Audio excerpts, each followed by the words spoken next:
श्री गणेशाय नमः। गुरुर्ब्रह्मा गुरुर्विष्णुः गुरुर्देवो महेश्वरः। गुरुः साक्षात् परब्रह्म तस्मै श्री गुरवे नमः। श्री राधे फ्रेंड्स, आज मैं आपसे इस बारे में बात करूंगी कि हमें भगवान से क्या मांगना चाहिए, क्योंकि शायद हमें प्रभु से मांगना ही नहीं आता। एक छोटा सा प्रसंग है, उससे हमें बहुत बड़ी शिक्षा मिलेगी। महाभारत का युद्ध शुरू होने से पहले की बात है, जब अर्जुन और दुर्योधन दोनों ही प्रभु श्री कृष्ण से उनकी मदद मांगने के लिए गए, हेल्प मांगने के लिए गए युद्ध के लिए, क्योंकि ये तो फाइनल हो चुका था कि युद्ध तो हो के ही रहेगा। प्रभु ने बहुत कोशिश भी की, दुर्योधन को समझाने की भी कोशिश की, लेकिन वो मूढ़ बुद्धि था, वो नहीं माना। लेकिन इतना जानता था कि पांडवों के पास अगर कोई पावर है तो वो प्रभु ही हैं। तो उसको शकुनी ने ये समझा दिया था कि तू भगवान से जाकर के मदद मांग, क्योंकि मूर्ख से मूर्ख भी इतना तो जानता है कि प्रभु ही सबसे बड़ी पावर है। इसलिए वो वहाँ पर गया और अर्जुन भी वहाँ पे गया। जब दुर्योधन वहाँ पे पहुँचा, पहले दुर्योधन गया और द्वारपाल ने उससे कहा कि अभी प्रभु सो रहे हैं। तो दुर्योधन ने कहा कोई बात नहीं, मैं यहीं पे रुकूंगा। द्वारपाल ने कहा ठीक है, आप इंतज़ार कर सकते हैं। और जो दुर्योधन था वो प्रभु के सिरहाने जाकर के बैठ गया, क्योंकि उसमें अभिमान था, और वो प्रभु के सिरहाने की तरफ जाकर के बैठा। थोड़ी देर में अर्जुन आया और अर्जुन को भी द्वारपाल ने यही कहा कि अभी प्रभु सो रहे हैं, आराम कर रहे हैं, आप थोड़ी देर रुक सकते हैं।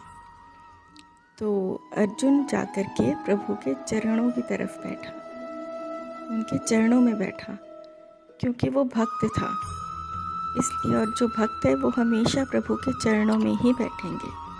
थोड़ी देर बाद प्रभु की नींद खुली। जैसे ही आंखें खुली तो जो चरणों की तरफ होगा वहीं पर नजर जाएगी, पीछे तो कोई नहीं देखता उठते। तो ठाकुर जी भी जैसे ही जागे, उनकी नज़रों के सामने अर्जुन बैठा था। वो बड़े खुश हुए, क्योंकि अर्जुन से बहुत प्यार है प्रभु का। और उन्होंने उसको बोला, अरे अर्जुन तुम कब आए? इतनी देर में पीछे से दुर्योधन ने आवाज़ लगाई कि केशव मैं पहले आया हूँ। भगवान ने पीछे उसको देखा, हंसते हुए कहा, अच्छा दुर्योधन तुम भी आए हो, आओ आओ बैठो, बोलो क्या बात है। तो दुर्योधन ने और अर्जुन ने दोनों ने भगवान से यही बात की कि युद्ध होने वाला है, हम आपकी मदद लेने के लिए आए हैं। तो भगवान ने कहा कि ठीक है, मैं आपको दो ऑप्शंस देता हूँ। दुर्योधन कहने लगा मैं पहले आया हूँ तो मुझे पहले चॉइस मिलनी चाहिए। भगवान ने कहा ठीक है भाई, तुम पहले आए हो, तुम्हें दे देते हैं।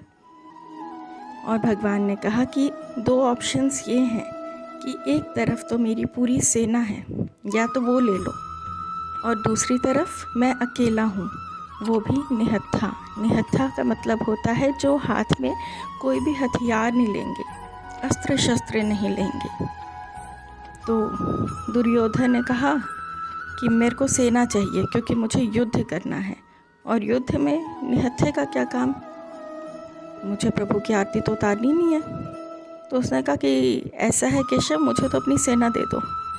भगवान ने कहा ले, तू ले ले अपनी सेना, मेरी सेना ले ले।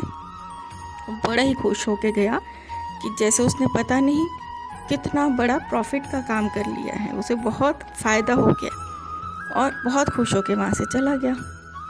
बाद में अर्जुन की बारी आई और अर्जुन ने कहा कि प्रभु मुझे तो आप ही चाहिए।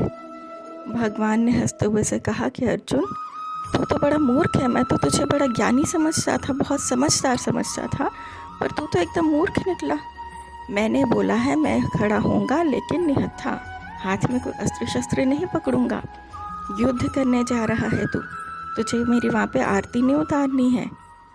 अर्जुन ने कहा कि प्रभु किसने कहा कि आप अस्त्र शस्त्र पकड़ो, आपके हाथ में तो अच्छा लगता भी नहीं है ये सब, आपके हाथ में तो बंसी ही सुंदर लगती है प्रभु।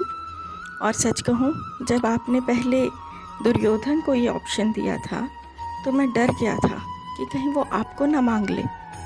मेरी सांस एकदम अटकी हुई थी कि अगर उसने आपको मांग लिया तो मैं तो हारा ही हारा। भगवान ने कहा, लेकिन अर्जुन मैं क्या करूँगा वहाँ पर।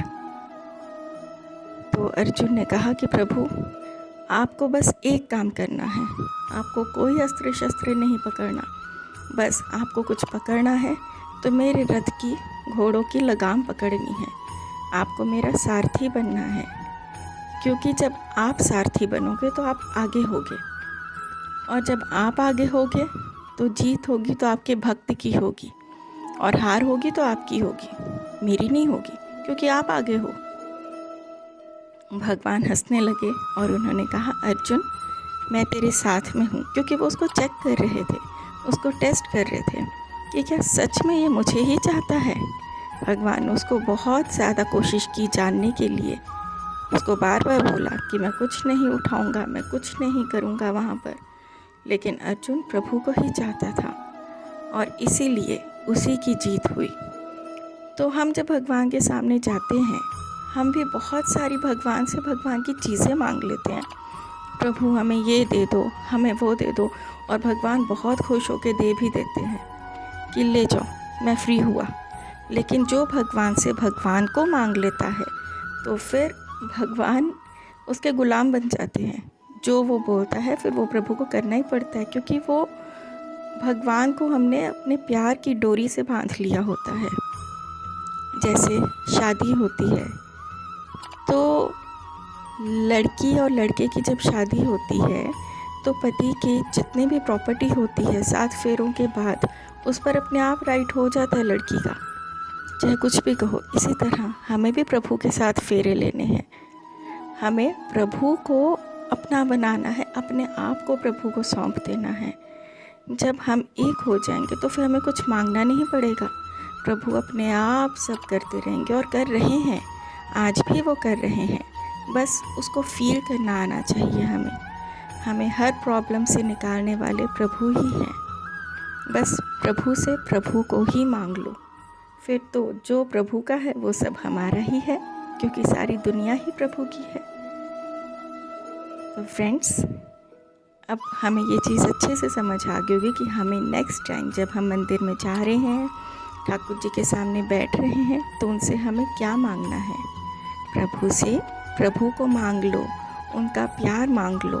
गोपियों ने भगवान से कभी कोई हीरे जवाहरात नहीं मांगे, भगवान का साथ मांगा।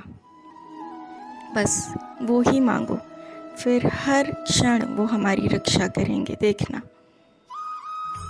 तब तक के लिए, नेक्स्ट वीडियो तक के लिए, श्री राधे, श्री राधे, श्री राधे।